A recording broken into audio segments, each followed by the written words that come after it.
think we're good to go. All right. Hi, Mitchell. Hi, Nia. How are you doing today? I'm doing pretty good. Doing pretty good. How about you? I'm good as well. I'm doing well. All right. So first, can you please state your name, your major, your year, and where you're from?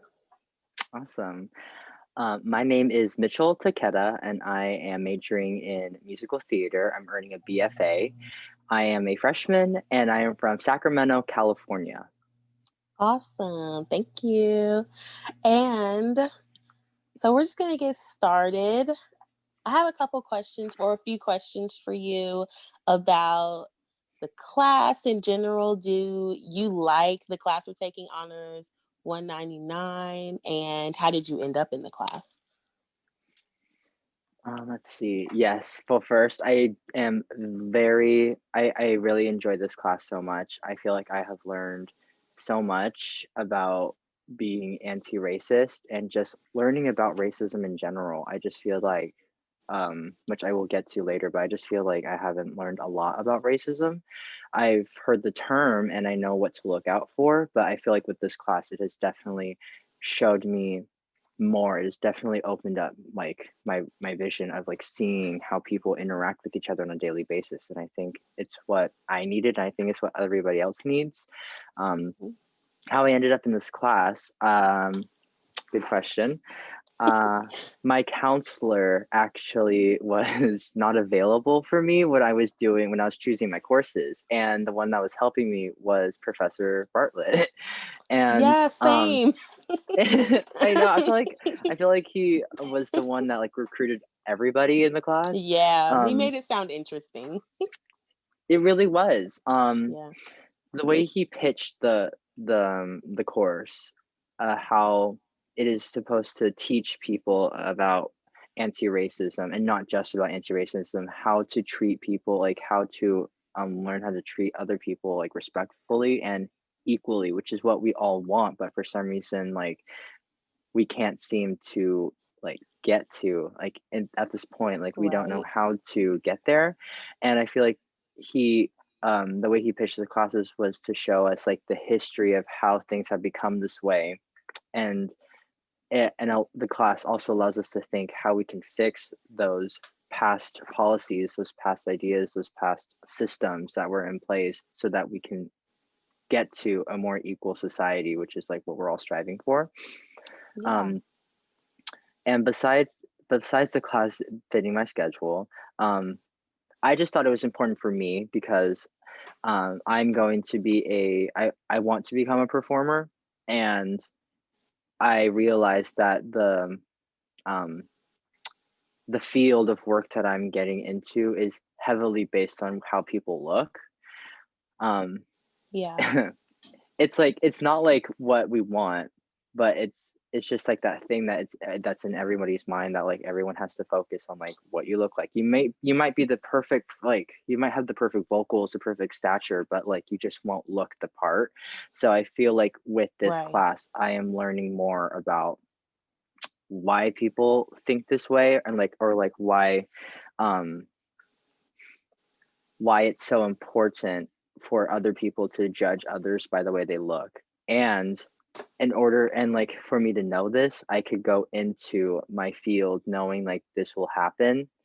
Hmm. um because like if I I've done auditions before, and usually I don't think about it, but going to the real world, like college is supposed to prepare us for the real world. This course is like giving me the chance to learn more about how to prepare for things like this in the future, and how to either Right. like how I can fix it, how to take it and move on, or like how to just like understand why it works. Yeah. Well, thank you. That was a really good answer. So next, I would like to ask you, when did you first start thinking about race or see yourself as someone with a race socially? That's pretty hard because I feel like it was probably a long time ago. Yeah. But like, if you could think back that far, or when you first had like your first encounter as like seeing yourself as a race, or maybe your parents told you or something, Yeah. Okay, let's see. I've grown up in a very diverse hometown. I am from Hmm. Sacramento, California. We're very liberal. Yeah. Um, at least the people that I'm with are very liberal. Um, Also, everybody, like, we have a variety of colors here, like, different, the way, like, our theater department likes to describe it is, like, different flavors of the world. That is so cute. Yeah, Different flavors. I love that. um, exactly. So we have many flavors in my hometown. I remember my high school, our school was mostly filled with Black, Mexican, Hispanic, and Asians. So Mhm. for me, like, when I was like, and even like in high school and middle school, like I've always, I guess I didn't really realize race because I just grew up with so many different people that I'm like, yeah, this is like what the world is like. That's Um, so nice. Living um, in yeah. Indiana, I could never. um, but I'm not saying that like I've never experienced it. I think the first time I experienced it was when I was 15. I went I applied for a summer intensive for musical theater in the middle of Colorado. Hmm. Um, I forgot what it was called, but it was That's in a very okay. I mean, yeah. I probably won't remember the name anyway. um, yeah. It the place was very beautiful. Um, However, um the only way to describe it was like me and another person. We were like there were other people there that were like also like BIPOC, um, and people would say like for me that I could be um, white passing Mm, because of like the color of my skin. Um, so I would see that. I guess the for me it was different because of like the different type of food that they had there. Um, it was all very right. like burgers and pizza, and I really love having like authentic Chinese food. Like when people talk about Chinese food, they're always like, "Oh my God, Panda Express is the best." I'm like, Oh my gosh, I don't even like Panda Express. yeah, like What even is? exactly. Like I've grown up with very authentic Chinese food, like Yeah, stuff made, I wouldn't say from the source, but like people that know how to make it. And then like when people are right. like saying like Panda Express is the best, I'm like, oh, Oop. yeah, okay. Right. Um, yeah, but what I was saying was another one of my friends that was there, he is Black, Hmm. and when we're walking in town, it was like he was the only Black guy there, and everybody else was, like, Wow. white, and I was like, "Wait," like, I didn't even notice this until, like, maybe 2 weeks, like, when I was in town and I was talking to my mom or, I was like, "This is, like wow, I didn't realize this," and Hmm. I was just like for me, when I before I took this course, I was, like, thinking, "Wow, like, I'm so special, like, look at me." It's Like so special. we're adding flavor to this community, like, look at Right. us. But Right. but after taking this course, I'm now thinking, like, yeah, that was me being not I wouldn't s I would s okay, that was me being naive and, like, not Hmm. really realizing that this is what the whole world is. Like, this is not just in Colorado, like, this is like, I'm now putting myself in the same situation in Indiana, and, like, Hmm. that's what other people have to deal with, like, I don't know what my friend was thinking when he was the only Black guy in the c in, like, the community, like, it's weird to think back to that because, Yeah. like, yeah, I just remember having so many good memories there and just thinking that, like, maybe someone else who was, who had, like, a prominent skin color that was different from the others, like, I don't know how they would be feeling or, like, how they felt. Yeah. Um, so as I think about that, I'm like, wow, like, I definitely have grown more in how I see the world, which is That's definitely, really like, a good. gift, but it's Yeah. also I wouldn't say it's a curse because I think it's what we Yeah. all need to learn. So Right. I really felt, like, gifted learning more about how I see things. Like, I guess that Mhm. was, like, my racial puberty is what Kendi calls it. Yeah. Um, it definitely taught me more about growing up and seeing things for, like, not just because I personally, I'm a puppy dogs rainbow type of guy. Like, I'm Lucky Ah. Charms. I'm like, I spread love Aw. and peace everywhere. Love Um, that. exactly. Um, but now I guess it's like, yeah, the world is kind of dark. And Yeah. for me to know that, it's like, well, now I know where the dark places are, so I could spread love and peace there, and then Yeah. hopefully try to help others see that. That is so nice. I love that. Oh my goodness. You're gonna be like an activist. Like, let me spread the love literally everywhere I can. Like, Exactly. like just throwing rainbows at people. Yeah, yeah.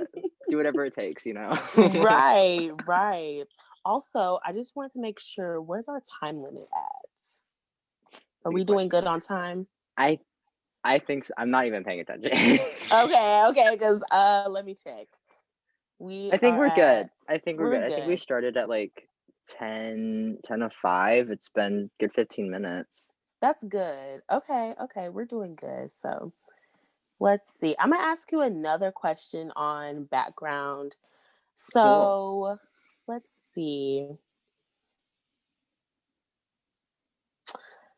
When people, okay, I'm gonna ask you, when people around you talked about race, what were those conversations like? Like, if your school, you said it was very diverse, did you guys ever really talk about how different you were, or you just felt very connected together? Um, that's a good question. Yeah. Um, And let's if see. not, that's fine. Like, just want to know. Yeah. It's kind of like I guess it's like a little bit of like a timeline. So in high school, I think definitely senior year in our AP government class, I was also so I Mm, was in PACE at my high school. It's not program. It's a college preparatory program. It's just like it got allows like you. students to have more of like higher education or to like prepare themselves for like the UCs because like that's what's so important here in California. And I was like, Right. not me. I'm doing musical theater. Um, so already being in honors college, it was very diverse. And I kid you not, most of the honors college was filled with Asians. So Wow. um, yeah, it was a lot of Asians, Mexican, Hispanic, and Black, Hmm. and white. So we literally had everybody, um, Wow. and not just like that. We also had LGBTQ in our class as well. I yeah. So and everybody was very comfortable speaking about their situations. I Hmm. remember it was beginning of junior year, I believe. Not beginning. It was like in the middle of junior year. That was when I remember we had a class discussion, and that's when a lot of us were talking about um, how some of us did not feel comfortable living in our specific home, not homes, but like in our specific communities because of like our sexual orientation or because of the way we looked, Right. and um, I think it was very good for me to hear them.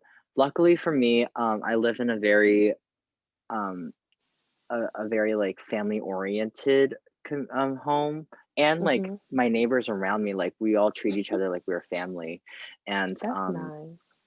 I was like, when I came out to my parents, they welcomed me. Well, not welcomed, like they accepted me. Like Yeah, that's it good. wasn't one of those sad stories. Right. So like for me to to grow up in that, it was a little, it was kind of difficult to see where the other people were coming from. Mhm. Um, However, I did have an open mind, and I would take in those conversations and listen to them.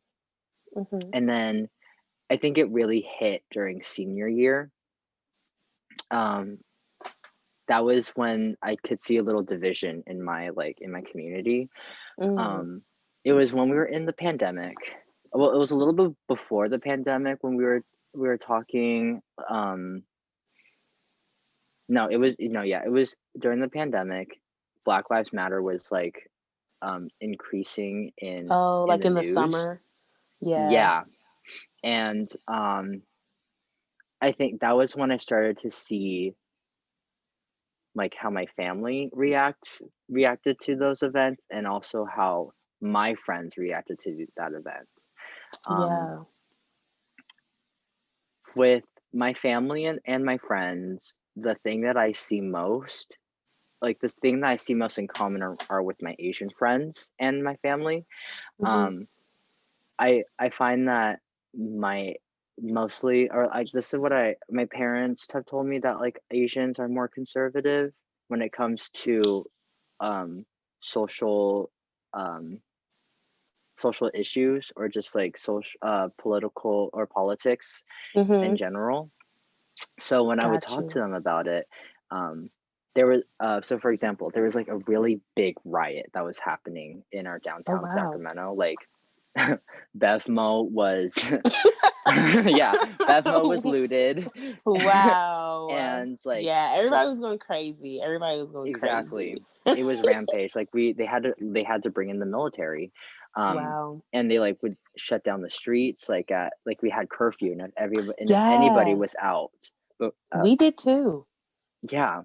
So Scary. if anyone was out, like you would get pulled over. So Yeah. which is like crazy to think about how I even like thought that was okay, like during Yeah. that time. I don't know. But It was just something we just kind of had to deal with, I guess. It was like yeah, not really anything else we could do. Like, I don't know. It's just crazy. I Cannot believe know. that happened this year. Exactly. Like that happened months ago. Yeah. Um, but yeah, and I was talking to yeah, I said before I was talking to my parents and we were watching on the news and I said, would you allow me to go down there? And they said no.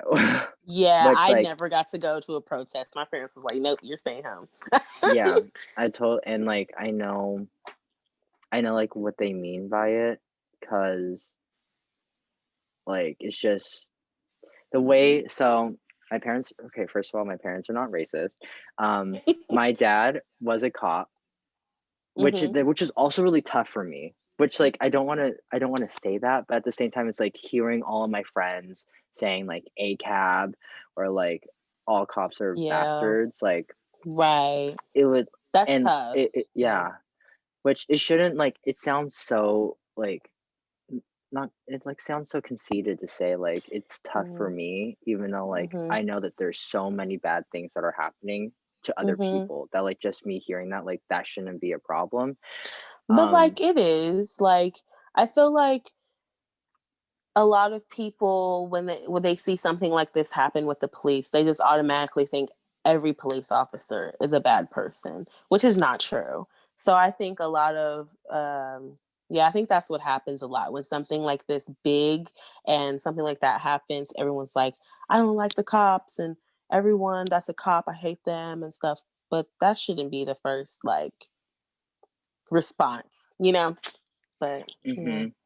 um so as I was saying, yeah, my dad is a retired cop, so he sees everything through the cop's point of view, Mhm. and my mom has stood by his side for ever since they were kids, and my dad was a cop when he was yeah, like he was a cop for 24 years, and my mom has stood by his Wow. side for that long.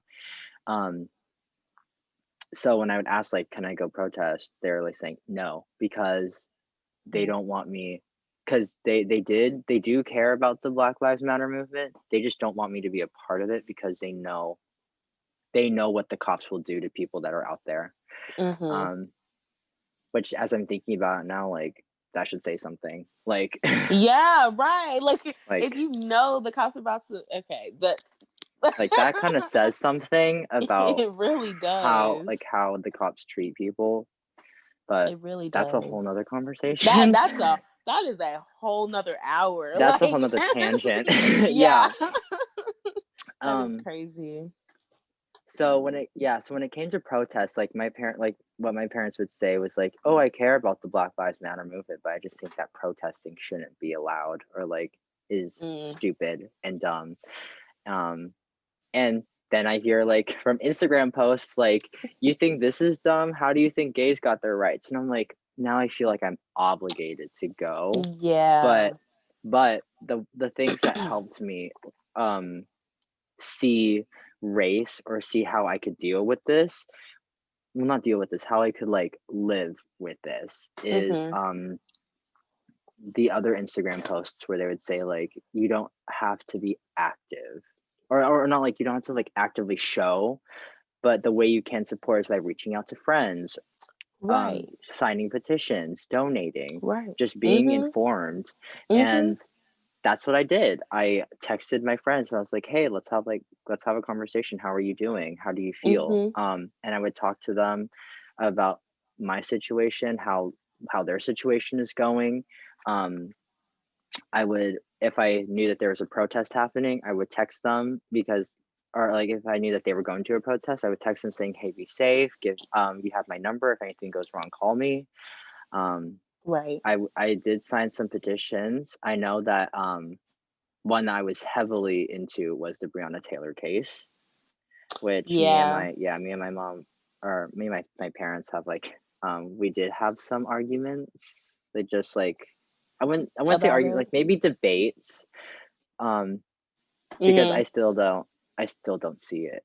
Like, I just don't understand. I don't understand it either. I don't understand, but look, that's the I world know. we live in. All we I don't can do understand is just, how. Oh.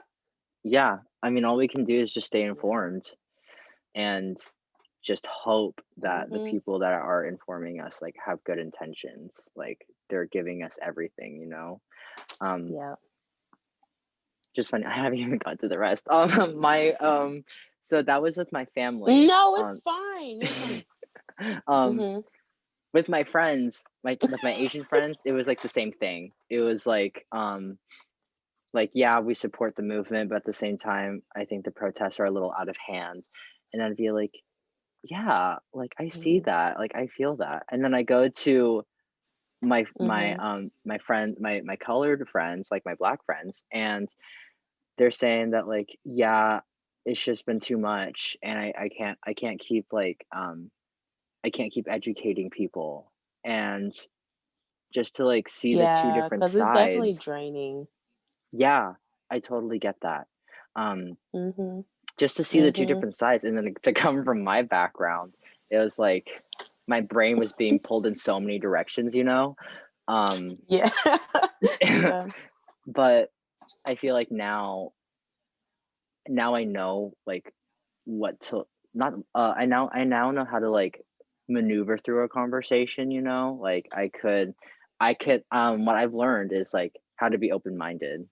Um just listening to other people talk, and then Right.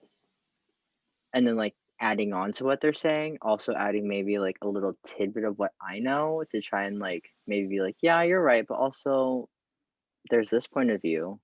Yeah, have a Um conversation. Yeah, exactly. But you know that there are just some closed-minded people that just won't listen. So that's true.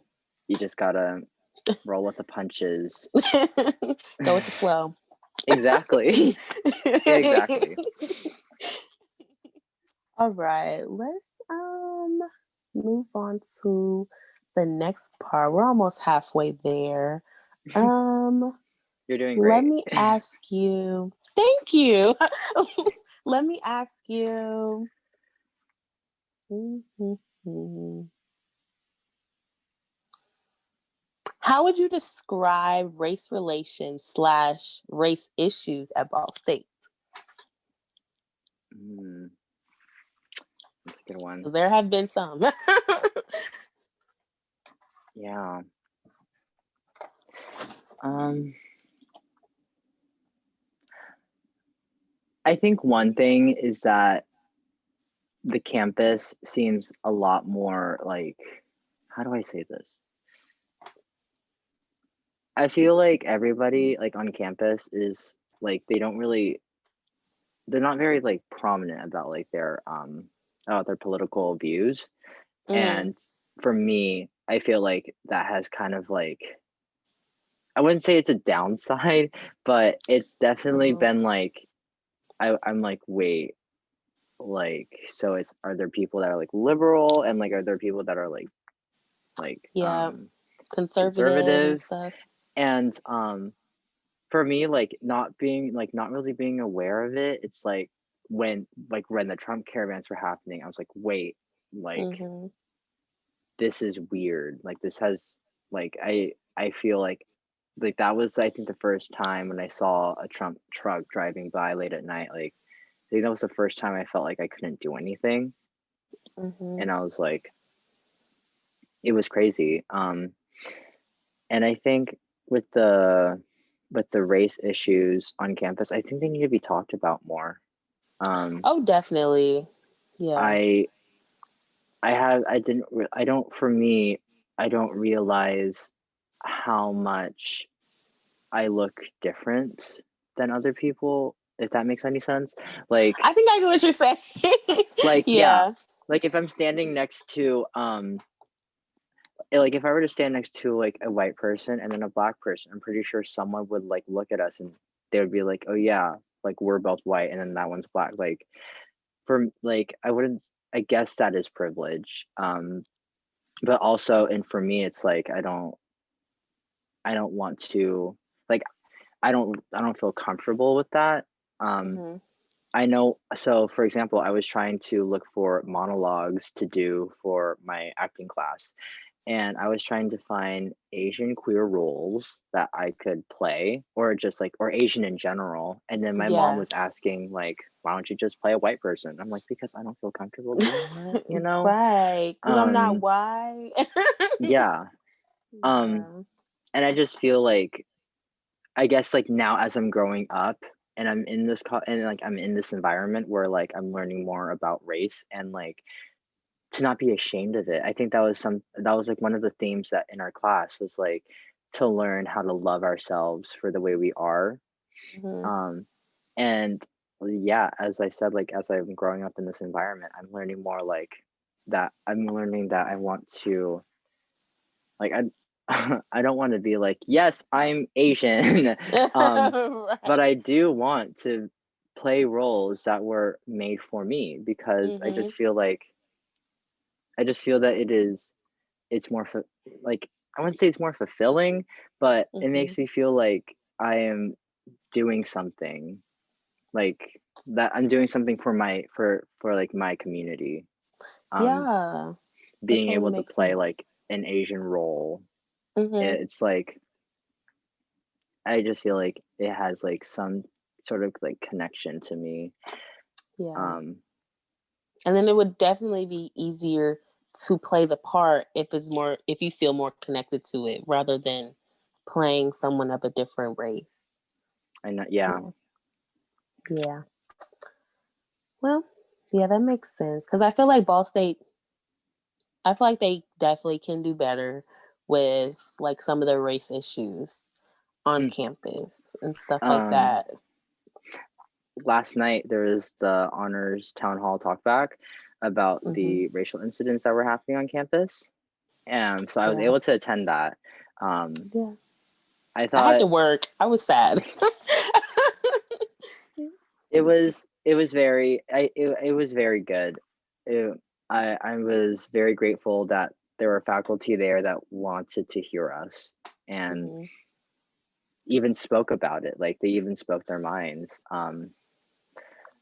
The main theme during that conversation was miscommunication between faculty and students.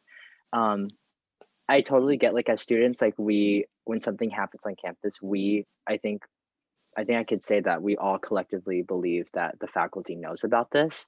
Right. Um, However, when listening to the faculty, they heard nothing about it. Um, Hmm. they said that they heard through students, or um, that they like had to hear it from, yeah, like they heard it from students, and then they would tell each other.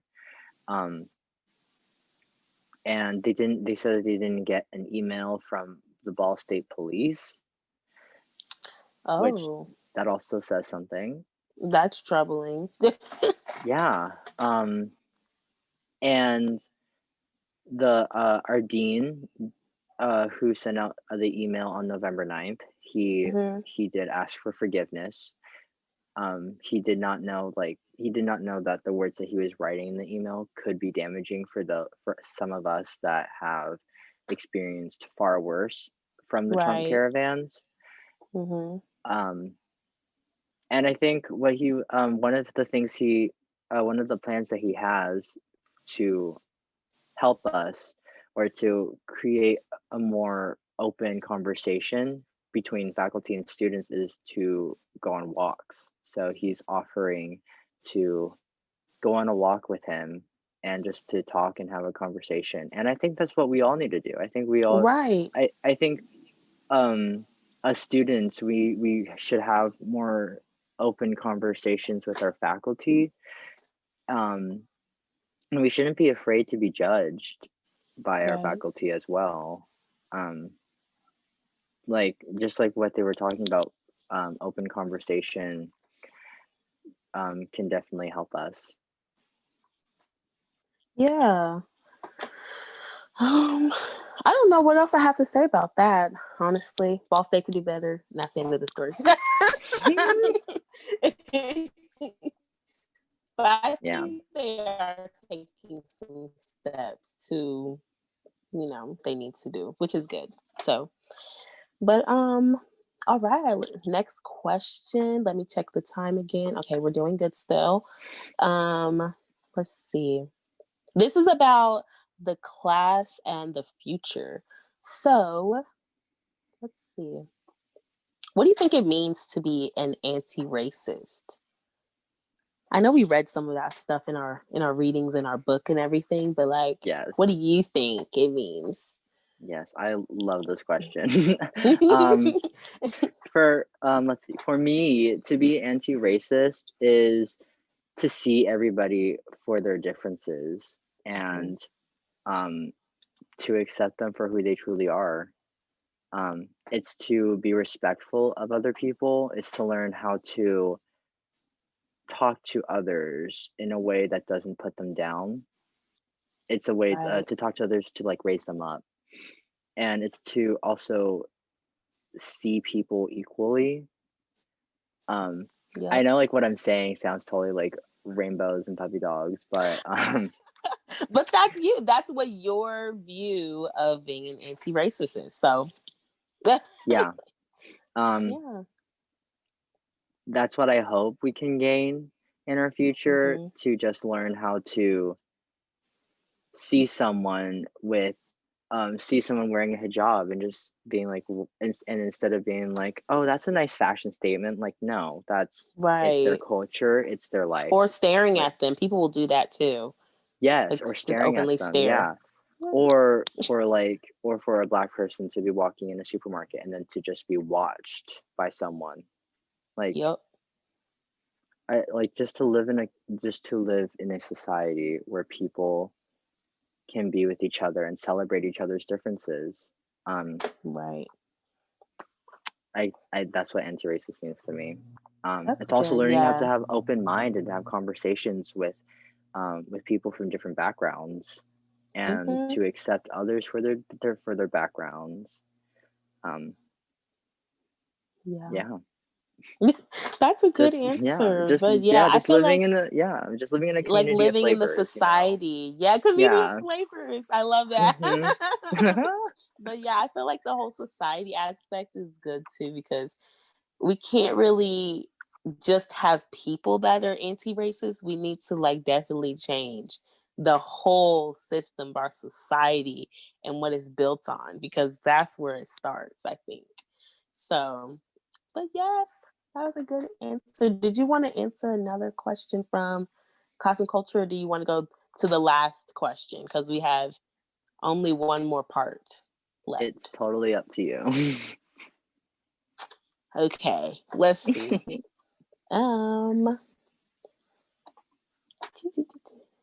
oh, I'm gonna ask you, where do you see yourself 10 years from now? Also, will you remember any of this stuff? This is also in the class and the future part. Oh wow. Wow, we're really cutting it close, huh? um I eh, let's see. In 10 years from now, yeah, that's a doozy. I hope I'm performing. um I hope I'm performing on either Broadway or doing or like performing as a dancer, maybe like in Europe or something. Like yeah. these are big Ooh, dreams. We don't know if ooh, they'll I love actually it. I love happen. it. Um we're just or like just doing like dance and in like anywhere possible, or performing Right. musical theater. Um and to answer the second part of that question, I think so. I think I'll definitely remember the things that I've been taught in this class. I I know that in my sophomore year of high school, I was given a book by Ta-Nehisi Coates, Between the World and Ooh. Me. I think, yeah, Between the World and Me, or is it Between the I World don't and think Me? I've ever heard of that book.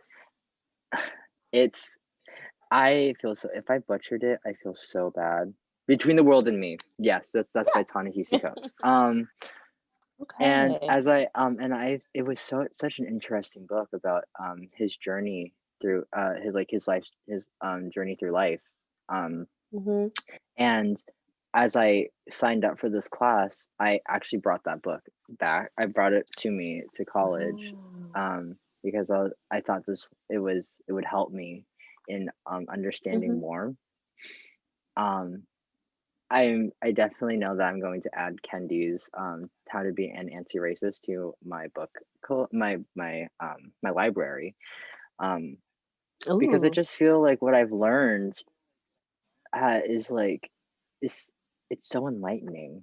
Like it sounds Yeah. bad to say it, but like to learn how to treat people like with respect, like just to learn how to I feel like with this class, I was going through kindergarten again and like learning that like think before you say because words can hurt people. Like Right. I felt like I went through that again, except this is like in bigger, like this is like um Yeah, like a it was deeper more level. specific. Yeah, on a whole new level. Mm-hmm. And like I've been having conversations with my family. I was having conversations with my family during the class, like well not during the class, but like when I was on campus and like doing my dishes, I'd be like, "Oh yeah, I learned this today." And then we would like talk about it. Oh, Um yeah, I'm so lucky to have like a very open family. I know that some people in our class are not as lucky as I am. yeah. Mm-hmm. So I take advantage of that. Like I take advantage of that like a lot. Um Yeah. yeah. Same. But I'm so grateful for this class, learning I that like just being able to learn what I've learned and Mm-hmm. being able to know what I'm talking about now. Usually I don't know Yeah. what I'm talking about and I like before I would just repeat things that were on Instagram. But now I've learned like what to look for, how I like and Mm-hmm. sometimes like sometimes I even like when I say things, sometimes I have to think about like what I said, and I'm thinking, is did I just say a microaggression? Did I Right. hear Yeah. one from someone else? So Mm-hmm. like we're still learning even after we finish this course, but Mm-hmm.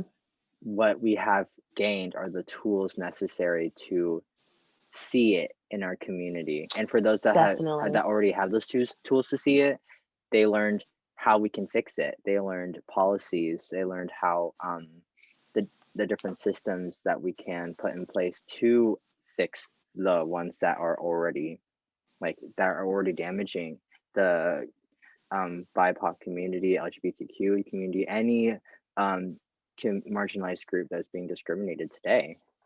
Yep.